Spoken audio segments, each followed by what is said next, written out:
Hari Om Tat Sat. Welcome to Jyotirmaya Yoga. We focus on spirituality, a journey to self realization. Please subscribe for the mystical meanings of the scriptures and enjoy daily satsang with us. We are currently exploring the book The Art of Positive Feeling, authored by my Guruji Swami Jyotirmayananda Maharaj and narrated by myself, Swami Nikhilananda.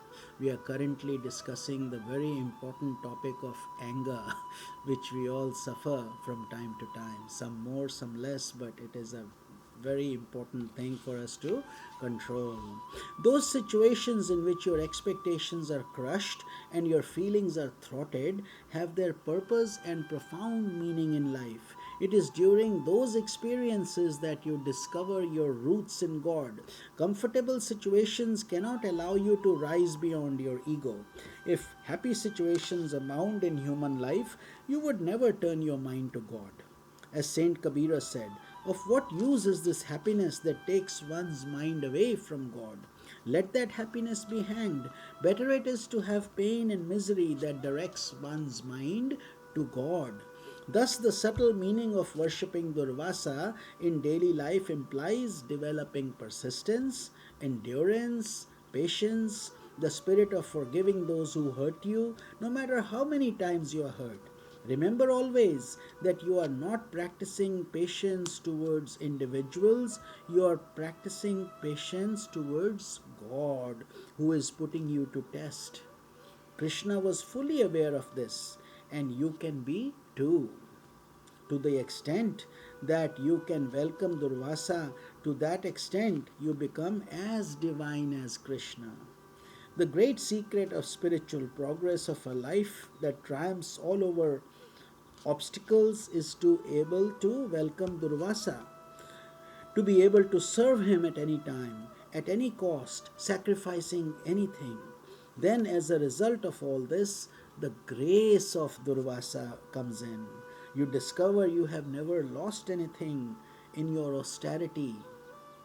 Rather, you discover that you have become wealthier and more prosperous. Your wealth becomes the wealth of spirit, the wealth of knowledge, and you discover your essential nature, your unity with God. Viewed from still another spiritual perspective, Durvasa is a manifestation of Lord Shiva, who is none other than God or the divine self. God has two aspects, God the destroyer and God the benevolent. The Shiva concept embraces both. He is God the benevolent, and in that context, he is known as Shiva, the embodiment of auspiciousness, the giver of boons, the fulfiller of desires, ever gracious, the personification of compassion.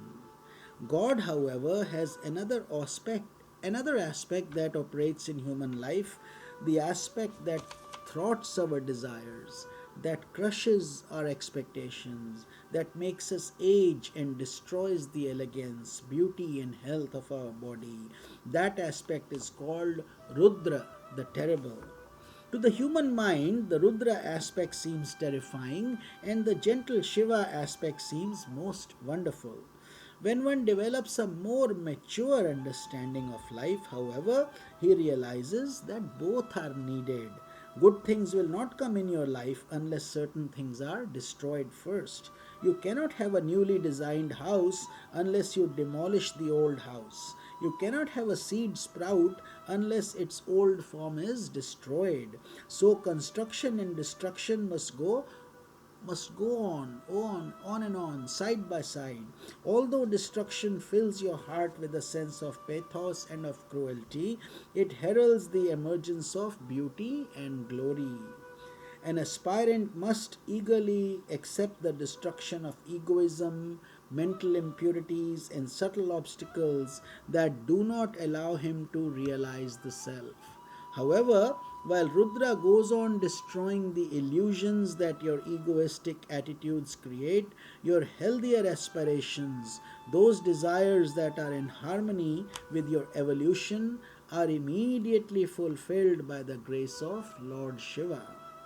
God is the fulfiller of your wishes as well as the destroyer of your illusions. So you view him in both ways, as the destroyer, the terrible, and the benevolent or most auspicious. That is the beauty of this figurative way of worshipping God as Shiva in both his aspects. It is that Shiva who appeared in Dwarka as Durvasa. Though he did a lot of harm to Krishna in the palace, Krishna knew him to be Shiva and maintained a serene mind, considering it a privilege that Shiva was attending on him. When most people encounter adversity after adversity, they develop a sense of humiliation. But if you possess a spiritual philosophy, instead, you develop a sense of pride that God is more interested in you than in others. Lord Shiva is more interested in you because he is after you, shaking you free of all your illusions. When you wash clothes in the old style, the piece of cloth is struck down on a rock again and again. That cloth may shriek and cry out in anger, "How dare you treat me in this rude manner?" But after that ill treatment, the cloth comes forth shining, bright. Similarly, when you are beset by apparent adversities, instead of developing a degraded attitude, understand that God is simply being gracious to you. When He inflicts pain, He does so out of concern for you, because through pain you are being led to a change that is necessary for your evolution and eventual attainment of self realization. Everyone is a part of yourself. Nothing should be more hated by an aspirant than the negative quality of hatred, and nothing should make him more angry than anger itself. For as long as these vices exist, one is blocked from perceiving and experiencing the glorious non duality of the self. The following account of an event at the ashram of Sri Ramanna Maharshi in South India expresses this point quite profoundly. Once, several thieves entered the ashram of Sri Ramanna Maharshi in South India during the night. They thought that since many people visited the Maharshi daily, the ashram would have lots of money and costly objects. But to their disappointment, they could not find anything. At that time, the Maharshi was absorbed in deep meditation. The thieves asked the Maharshi for his wealth, and getting no response from him, they struck him with a stick. Some disciples woke up because of the noise and commotion. They rushed to Ramanna Maharshi and saw what had happened. By that time, the thieves had taken to their heels. Angry about the injuries inflicted upon their guru, the disciples took sticks in their hands, crying out, "We are going to take care of those miscreants." Sri Ramanna Maharshi said, "Do not go after them. Stop and think. If your teeth bite your tongue, do you knock them off?" In reflecting on that question, the disciples learnt a profound spiritual lesson.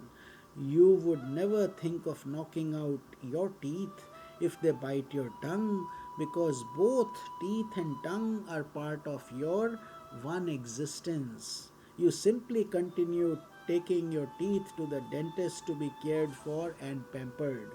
Similarly, you are related to all the people and beings around you, just as your teeth are related to your tongue or your hands are related to your feet.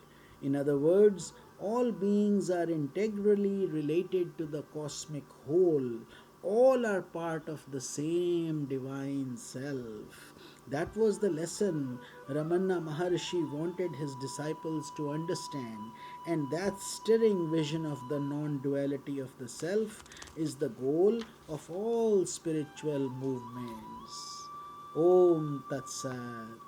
So, with this, we conclude our satsang for today, and in tomorrow's satsang, we are starting a new definition of the vice greed and what to do about it, how to control it. So, we will be on that journey. Hari Om Tat Sat.